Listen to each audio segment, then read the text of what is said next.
Practice what you preach, they say. It's time to get off your duff and build. I said that? When did I say that? You're sure that's me?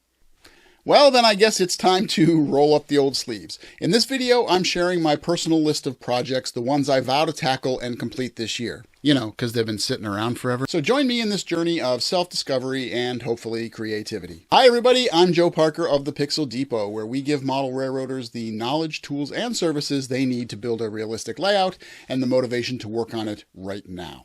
I do try to practice what I preach, and lately I've been preaching setting goals to beat procrastination and make real progress. But as I look around the layout room, I see a bunch of projects that haven't been touched in ages, sometimes years. So it's time to put a plan in place to finish them. Most of these projects revolve around the General Motors plant and the Canton-Penmary Yard area on my Monument City Terminal Division layout. Both have been in place for about 4 years now, and as I set to embark on the expansion of the layout so that it completes its trip around the room, it's past time to finish up some of these long-neglected projects. Now, I believe that when a project stalls, there's always an underlying cause, and I intend to figure out what reason, that is, excuse, I've been using to delay each one of these. What excuses do you return to time and again? Will they match mine? What can you do to short-circuit these excuses and make some progress on your layout? Stay tuned and find out. This is the project that kicked off the idea for this video. The Crown Cork and Seal building, complex really, is intended to fill the corner of the Eastern Avenue portion of the layout and hide 2 stub tracks that represent Conrail's trackage south of the modeled portion of the layout. My plan for the structure was to build the long section from DPM parts and then kit bash pieces from a Walthers REA transfer building kit to represent the portion that drops down to be at road level at Eastern Avenue, behind the railroad crossing. So here's what the project looked like in July of 2019. Here's what the project looks like today. Incredible progress, right? This one's been sitting idle for so long, I've been taking abuse about it from my modeling group, so clearly it's time to get it done. I got as far as you see here before getting frustrated, as I often do, with the DPM parts not quite meshing as well as I had hoped. I also spent a bunch of time trying to figure out how to support the structure to keep it straight and upright. I considered thick styrene strip, but was never satisfied or really convinced that it wouldn't interfere with the trains on the tracks behind. Worse, I was struggling with this elevated corner that included the concrete pattern. I have not been able to find a commercially available structure that looked similar enough to satisfy me. And then there's fear. I talk a lot about it, but I'm not immune to fear. Here I need to chop up the REA building kit quite a bit to get the look that I'm after for this section behind the road, and I've honestly been afraid of screwing it up. Ironic, huh?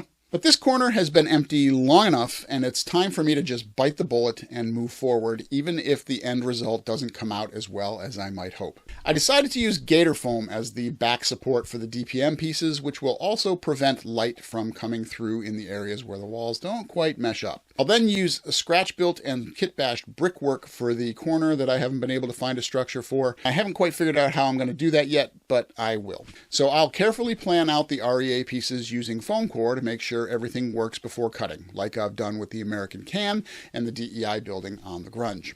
Now I want to finish this one before the end of March 2023, right after the next project I'll talk about is complete. On the layout, the 2 tracks that represent the interchange with the Canton Railroad are right next to the backdrop. With only an inch or so of space between the track and the wall, there's not a lot of space for even a background structure. But you still want to create the illusion of depth. So for this area, I wanted to create a photo backdrop that would represent the scenery on the other side of South Newkirk Street, the road that parallels the yard in Baltimore. Now, there were no commercial backdrops available that really conveyed what I wanted to show here. So in July 2019, yes, you heard that right, we took a trip to the monumental city, that's Baltimore, to get prototype images. I took a whole slew of photos along South Newkirk Street with the intent of piecing them together to make a backdrop image in Photoshop that would provide a sense of depth here. The backdrop photo is big. The space it needs to fill is 135 inches long, so it's not just a simple pasting job, especially if I want to avoid blatant repetition. Now, I did start this project in Photoshop, also in July of 2019. The techniques that I used are very similar to those that I covered in my video on creating a custom backdrop for no money, although in this case it required many more layers to generate a convincing representation. The excuse in this case is just flat out procrastination. It's work, and it takes a long time to put together an image of this magnitude. There's a lot of cutting, pasting, resizing, and experimentation that goes into it to make it look right. I started the project, put it aside, and every time I've looked at it since, I just simply said, I'll get to it later. But I do want to get this section of the layout done, so it's going to have to happen sooner rather than later. As you can see here, I've done some work on this in the last week or so and printed some test images out. To get this done, I very specifically told myself that I was close, and with just a little bit more work, I could cross the finish line, and that seemed to take hold psychologically. Now, it'll be some work, but my plan is to finish this one before the end of February 2023. Now, I'm filming this on February 10th, so I got to get going on this. I do also have to acquire the adhesive labels that I'm going to use to print the image on, so that may delay things just a little bit, but I'm going to try and stick to that February 28th date. This spot, currently covered with junk and pushpins, is where there is supposed to be a tank car unloading area for the General Motors plant. Now, I'm not sure if there actually was a location like this at the plant itself, but I assume that they would have needed some place to bring in gasoline and lube oil to store for the car construction. I suppose on the prototype that could have come in by truck, but this is a model railroad after all. At the modeling group, we've gone back and forth a couple of times on how best to do this. My intent here is to scratch build a rack that includes a concrete dam, some piping, and a platform for personnel to be able to access the tank cars, as well as a covering so that they don't get wet. But honestly, all these elements are just speculation rather than based on solid knowledge. That said, once the rack is done, I can finish the scenery in this area and be that much closer to it being finished on this end. The biggest excuse here, at least for me, is lack of knowledge. I don't really know what such an unloading area would look like at an automotive assembly plant. And it's not for lack of trying, I can tell you. In a rare fail, Google has been less than helpful here. Maybe I'm just not using the right search terms, I don't know. My research books have been similarly uncooperative, so I've held off this long just because I hate to move forward knowing that the answer may be just around the next corner. But it has been a while and no answer has yet appeared. So the solution: suck it up and build something, with the recognition that an answer may show up at any time and it'll need to be replaced. Or maybe it won't if the stand-in is good enough. Who knows? But that has to be offset by the realization that I may never get a good answer, and having something in place, even if it's wrong, is better than empty space. This is where you guys come in. Do any of you watching the video know what a tank unloading area would look like at an auto plant? If you do, put it in the comments. Any guidance is much appreciated. Now, to get going on this project, I bought some platforms and stairways at the Amherst Railway Society show in Springfield a couple of weeks ago, and I have a piping kit around here somewhere. A summer 2023 deadline seems appropriate for this one to me. Quite some time ago, notice a pattern here, I purchased these rooftop air conditioning units for the GM plant. I like them because they're large and reinforce the impression of a massive structure. However, to be convincing, there's still a whole bunch more that needs to go on the roof before I can call this complete. There will be additional ductwork, piping, and other things that I've seen in prototype photos. I also want to do some work to hide the seams between the styrene roof panels as much as possible. This is another case of procrastination coupled with what is called habituation, which is when you start to ignore or filter out something to devote more attention to something else. In other words, you stop seeing things because you're paying attention to other things. Frankly, I've just gotten used to it looking like it does, even though it objectively looks incomplete. I need to draw out a plan for how I want the roof ductwork to look. As I mentioned before, I already have prototype photos and most of the materials I need to take care of this project. I will need to acquire some additional ductwork, but I think I found a good source for them at the Amherst show as well. I'm aiming for an April 2023 deadline for this particular project. I built this guard shack a number of years ago from a Walthers kit and did some work to put in lighting and a few details, but as you can see, it still needs some work before I can call it finished. I painted up some styrene rod in yellow, and those need to be installed around the structure to protect it from some inattentive 1/87th scale truck driver from crashing into the building. I also need to plant the large sign that instructs drivers to check in at the shack. And then, to complete the scene, just add some tiniest hints of weeds and other foliage. Now, I think the excuse for this one falls into the fear category, believe it or not, as in fear of drilling the holes in the wrong spot, which is dumb. There are plenty of photos on the internet that show where the posts should go, and I can really put the sign anywhere I want, so this is just It's just a lame excuse. This should literally take about 5 minutes. I just need to do it. But it does point out that sometimes the fears we have about screwing projects up isn't limited to the major projects. Little ones can suffer too. Time frame wise, this will be done by the end of February. Maybe by the time this video is posted. Maybe before this video is posted. Done. I laid down the pavement around the building and the guard shack using painted craft foam a while back, sometime in 2020 if I recall. Since then, we've relocated the spur track that runs alongside the building. That change required slight relocation of the turnout and the track that approached the turnout. So the result was that I needed to cut out some of the foam that was already in place. And that led to this big missing rectangular chunk. Beyond that, the area closer to the fascia has never been covered with foam. It's supposed to represent both where trucks enter to unload, as well as where finished vehicles are loaded into autoracks in the Autorack yard. We've gotten as far as getting the Cork base down, but haven't installed the painted foam to represent the rest of the parking lot. I also have this area that runs alongside the Autorack yard and the fascia that is supposed to represent the edge of that large parking lot. My plan here is to put guardrails along the front to protect the railroad equipment from wayward drivers.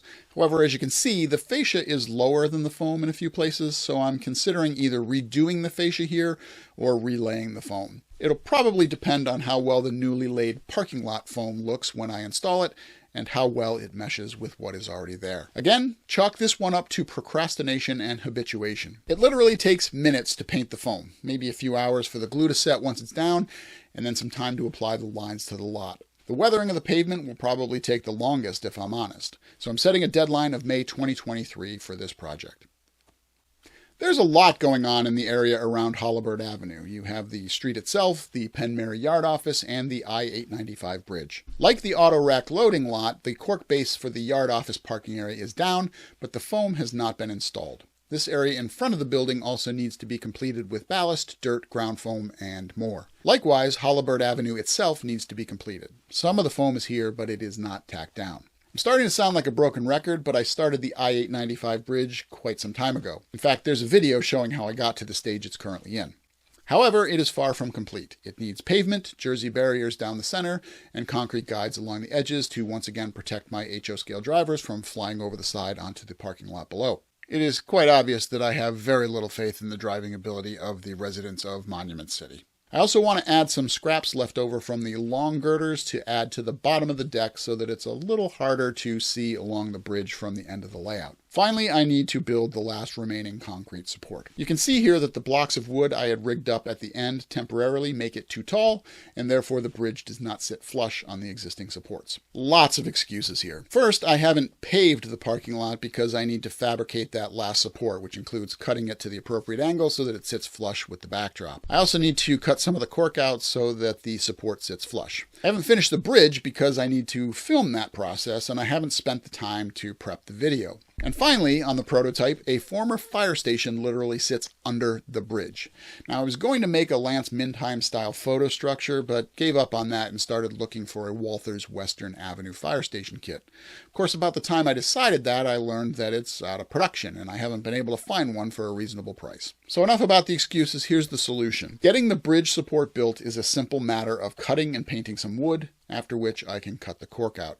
Then, as part of the overall paving process, measure, cut, paint, and install the foam. I plan videos all the time, so there's no good reason not to just get the bridge video done. I only promised it about 18 months ago. I just need to get on with it and get it in the schedule. Finally, a recent article in the NMRA Hub Division Coupler magazine solved my fire station problem as I discovered the former Magnuson Victoria Falls station kit, now manufactured by Scale Structures Limited.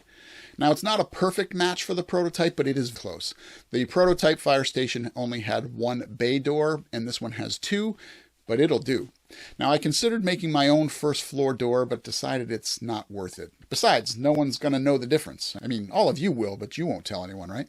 There's a bunch of work here, so I'm giving myself a few months for this one, say October of 2023. Which brings up a point. Now, I want you to be aggressive with your goals, but you've got to be realistic too. There's a lot of stuff on this list, both for this project and for the entire list, and I'm going to be busy, so there's no point expecting everything on this list to be done by spring. I started scratch building this structure that's supposed to represent the long unloading building at Consolidated Coal, and then just stopped. It seems like my scratch building efforts start out great guns and then just fizzle out. I gotta do something about that. This structure is built from pike stuff wall sections, and it's based on photos that I've acquired of the actual building in Baltimore. The first section that's currently on the layout was easy, but as you can see from the prototype photo, as the building goes to the left away from the viewer, it gets thinner and thinner, and this was something that I wanted to represent on the model as well. This requires some additional measuring and cutting, but nothing that should have taken me this long to finish. Now, once the building is complete, I can then start to scenic this area as well, and that includes a large coal pile that I plan to have sitting in the middle of the loop. What that will do is cover the access hatch that's cut into the surface of the layout on that spot. I'm going to say August 2023 for this one, and maybe I'll get to that coal pile in 2024, but that's a different video. You never want to ballast a yard until you know it operates well. Having said that, the Penmary yard has been in operation for almost 4 years now, and other than finding that the Canton interchange track needed a crossover so that the incoming locomotive could escape, which in turn required a set of tortoise switch machines for remote operation, it does operate quite well. But that's been done for a couple of months, so the only remaining excuse is that I don't want to do it. I find ballasting tedious. Now, there's been a sticky note for this task for the modeling group up for a while, but no one's picked it, so maybe everyone else thinks it's tedious too. Realistically, I just need to put a few evenings on the calendar to get this one done and stick to it. Now, in my head, this needs to wait until the backdrop image is up, so I'm giving this a summer 2023 deadline. So that's my list, and here's the proposed schedule for all these projects. Now, I'm hoping to beat the deadlines on all of these, but life and video production sometimes get in the way. But personally, deadlines help me. With some realistic deadlines and a plan in place, I should be in better shape to finish all of this by year end. Once again, breaking each of these up into smaller, manageable chunks helps. And if not, I'll be running around like a lunatic next December, so that should be fun to watch. So, do deadlines help you, or do they just seem to fly right by you? What does help you finish your goals? I'd love to hear all about it in the comments below. And as always, that is the place for questions and suggestions too. Remember, you can follow me on Facebook, Instagram, and Twitter. Links are also in the description below. In this video, I talked about the I-895 bridge construction video, and you may want to check that out. You can do that by clicking on the link at the top left. You can also find more great content just below that. I'm Joe Parker of the Pixel Depot. Thank you so much for watching, and I hope you'll meet me next time in the train room.